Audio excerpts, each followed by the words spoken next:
Están viendo directo América de France 24. Vamos a estar aquí actualizándoles toda la información internacional. Yo soy Rodrigo Sedano. Vamos ya con ella. Reino Unido reconoció al Estado de Palestina. Keir Starmer dijo que la esperanza para la solución de dos estados se está diluyendo, pero no debe dejarse apagar esa luz. Canadá y Australia reconocieron también a Palestina. Sobre el terreno la situación no cambia. Israel ha matado hoy al menos a otras 34 personas.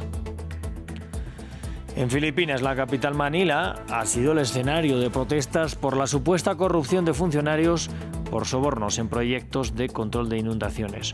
Hubo tensos enfrentamientos con la policía y varias personas fueron detenidas. En Estados Unidos continúan las repercusiones por el asesinato del activista ultraconservador Charlie Kirk. Mientras continúan también las vigilias para recordarle, el senador republicano Ted Cruz criticó a la Comisión Federal de Comunicaciones por sus amenazas contra los medios críticos al gobierno. Comenzamos.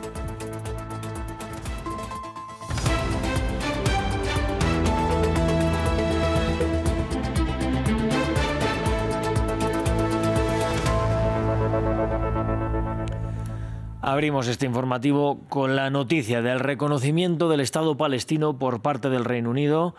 El primer ministro Keir Starmer dijo que la esperanza para la solución de dos estados se está diluyendo, pero que no debe dejarse apagar esa luz.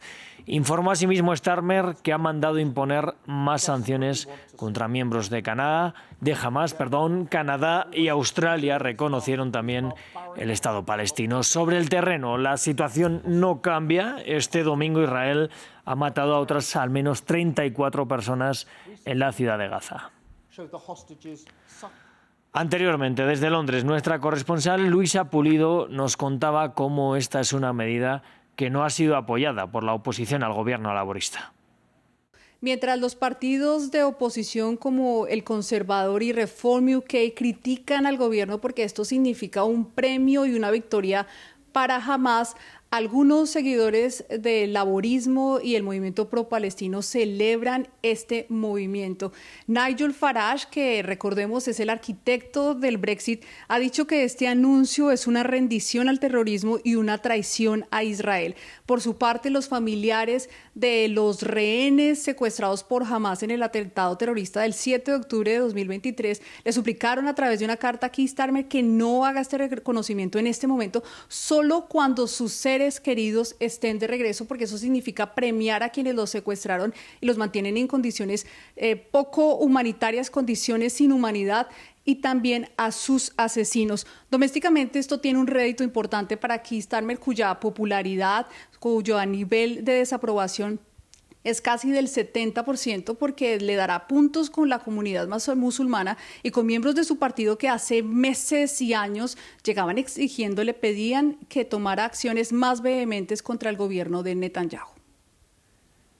Pese a los pasos diplomáticos, la situación sobre el terreno sigue siendo crítica para los palestinos. Israel ha matado hoy a otras al menos 34 personas en la ciudad de Gaza, según contabilizan autoridades sanitarias del enclave, en la víspera de la Asamblea General de la ONU. Mientras tanto, el primer ministro israelí Benjamin Netanyahu declaró el sábado que un Estado palestino sería una amenaza para Israel. Vamos a verlo. Los equipos de rescate sacaron a un niño de entre los escombros de la ciudad de Gaza tras un ataque aéreo israelí que destruyó la casa de unos familiares del director del hospital Al-Shifa, el más grande de la urbe. Él se encontraba en el hospital cuando llegaron los cadáveres de su hermano y su cuñada. Cuando llegamos, la casa está completamente destruida. Se rescató a unas 30 personas. 6 muertes confirmadas. Todavía hay más personas bajo los escombros. Los ataques forman parte de la ofensiva a gran escala de Israel destinada a ocupar la ciudad de Gaza.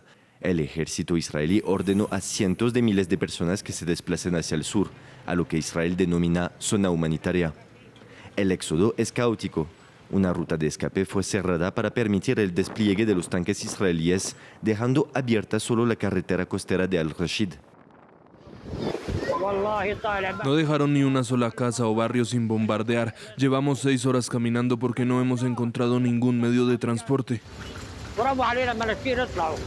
Mientras las familias huyen, la ONU advierte que más de 2 millones de palestinos se encuentran ahora hacinados en solo el 13% del territorio de Gaza. El secretario general de Naciones Unidas, Antonio Guterres, califica al enclave palestino como la peor destrucción que presenció en su mandato e incluso en toda su vida. Las autoridades sanitarias de Gaza afirman que más de 65.000 personas perdieron la vida. Veamos la situación de las relaciones bilaterales entre Francia e Israel tras esa promesa de reconocer al Estado de Palestina. Hablamos de 76 años de historia diplomática entre París y Tel Aviv, marcados por altos y bajos, en particular tensiones sobre la cuestión palestina y árabe desde los años 60. Francia e Israel, una relación bilateral que existe desde los orígenes. En 1949, París fue de los primeros en reconocer el Estado hebreo, a menos de un año tras la proclamación de su independencia.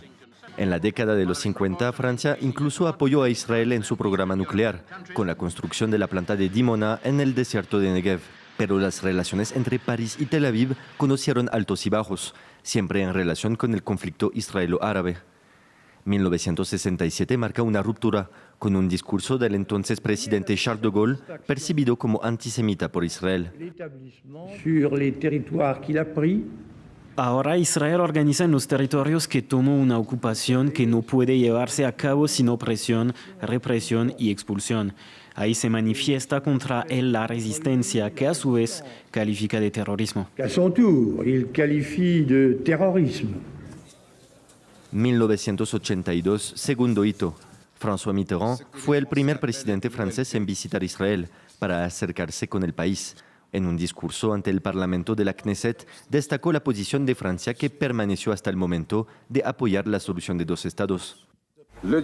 El diálogo supone que cada parte pueda ejercer plenamente sus derechos, lo que tanto para los palestinos como para los demás puede significar, llegado su momento, un Estado.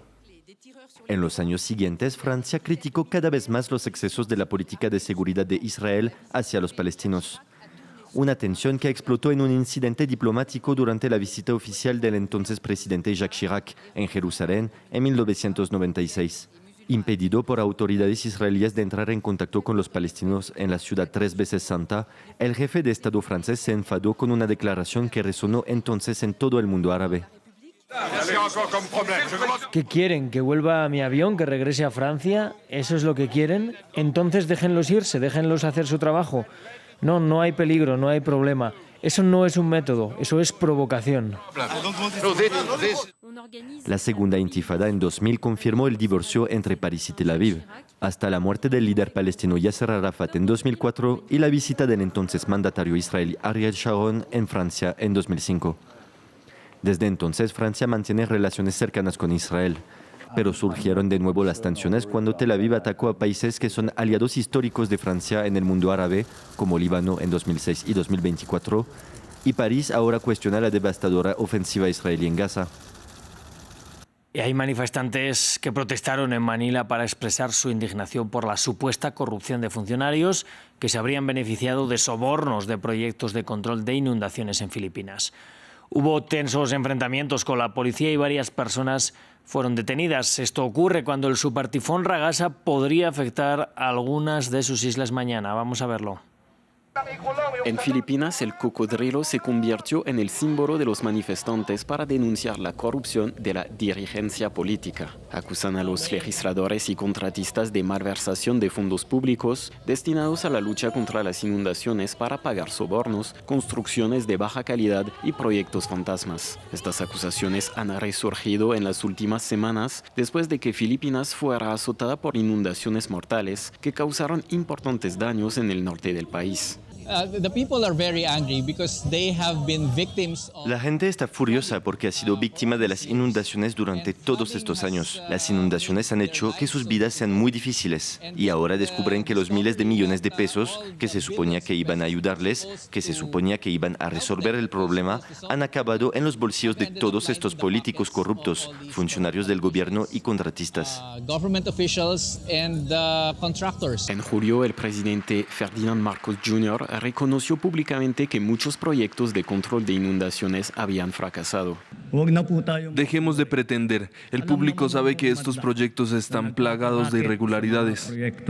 Marcos ordenó una investigación independiente sobre el presunto uso indebido de los fondos y ha expresado su simpatía por la indignación de los manifestantes. Cuando intentaban llegar al Palacio Presidencial, los manifestantes fueron bloqueados por la policía, provocando tensos enfrentamientos. Los disturbios también coinciden con las órdenes de evacuación emitidas en el norte del país en previsión del supertifón Ragasa, que podría tocar tierra el lunes. En Perú, los jóvenes y varios colectivos se revolvieron también contra el gobierno y el Congreso el sábado. Las protestas acabaron con algunos disturbios en el centro histórico de la ciudad de Lima y hubo al menos un detenido y varios heridos por perdigones lanzados por la policía. La protesta, convocada por colectivos como Generación Z, tenía el lema "El pueblo se levanta, día del despertar peruano".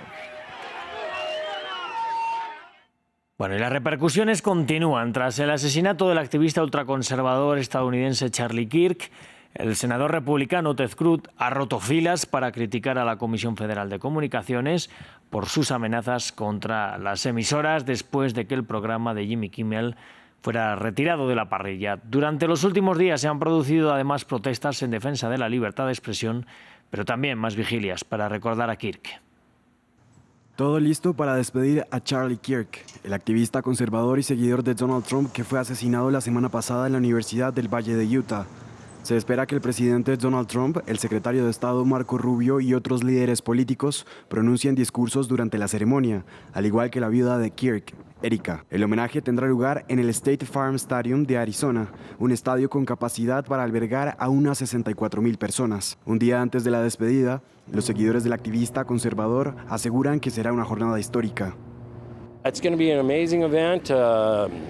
Será un evento increíble. Rendimos homenaje a uno de los mayores héroes de Estados Unidos. Además de mí, estarán presentes algunos de los estadounidenses más impresionantes. Será histórico. Mientras tanto, la muerte de Kirk sigue generando controversia en el país y ha abierto un debate sobre la libertad de expresión en la Unión Americana, sobre todo tras la suspensión del programa del humorista Jimmy Kimmel, tras haberse referido a la muerte de Kirk y señalar el movimiento Make America Great Again de querer sacar réditos políticos con el crimen. En la ciudad de Nueva York, guionistas de cine y televisión salieron a la calle en apoyo al presentador. Pierdes mucho tiempo hablando de la hipocresía de MAGA, pero no se puede ser hipócrita si no se tienen valores. Ellos tienen un valor y es el poder. Brendan Carr, nombrado por Trump para la Comisión Federal de Comunicaciones, amenazó con tomar medidas contra los operadores después de que Kimmel se burlara de la respuesta de Trump al asesinato. A continuación, la cadena ABC suspendió su programa. Acusado de suprimir la libertad de expresión, Trump afirmó que considera ilegal la cobertura negativa de sus acciones. Así las cosas, la despedida de Kirk comienza este domingo a las 11 de la mañana, hora local, y las puertas abrirán para los asistentes sobre las 8 de la mañana. Y el presidente de Estados Unidos, Donald Trump, sigue en su cruzada contra sus rivales políticos y los medios que no siguen la línea política que marca el magnate desde la Casa Blanca. En un mensaje en su red social Truth Social, Trump ha mandado un mensaje directo a la fiscal general Pam Bondi. El presidente acusó a Bondi de no cumplir con sus objetivos de perseguir a los adversarios políticos. Dijo pura palabrería y nada de acción. No se está haciendo nada, insistió. Y cerramos este informativo con la noticia del momento que ya les mencionábamos también al comienzo. El primer ministro Keir Starmer anunció el reconocimiento de un Estado palestino. Vamos a ver lo que dijo en sus redes sociales. En julio expuse las condiciones en las que actuaríamos de acuerdo con nuestro programa electoral para reconocer la condición de Estado de Palestina. Ese momento ha llegado.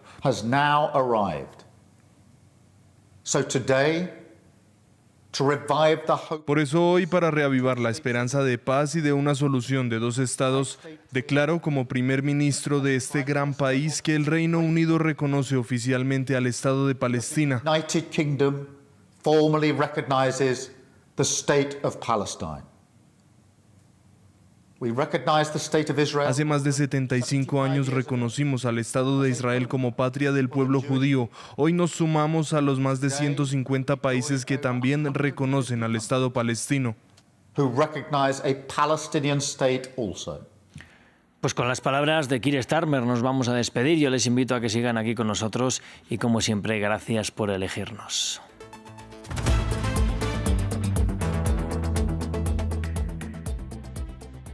Bienvenidos al espacio de cultura de France 24. Cada semana hay una cita con el mundo de la cultura. Una ventana abierta al mundo del arte, la música, la literatura, el cine, entrevistas con creadores y todas las novedades culturales. Acompáñenme en la crónica de cultura por France 24 y france24.com.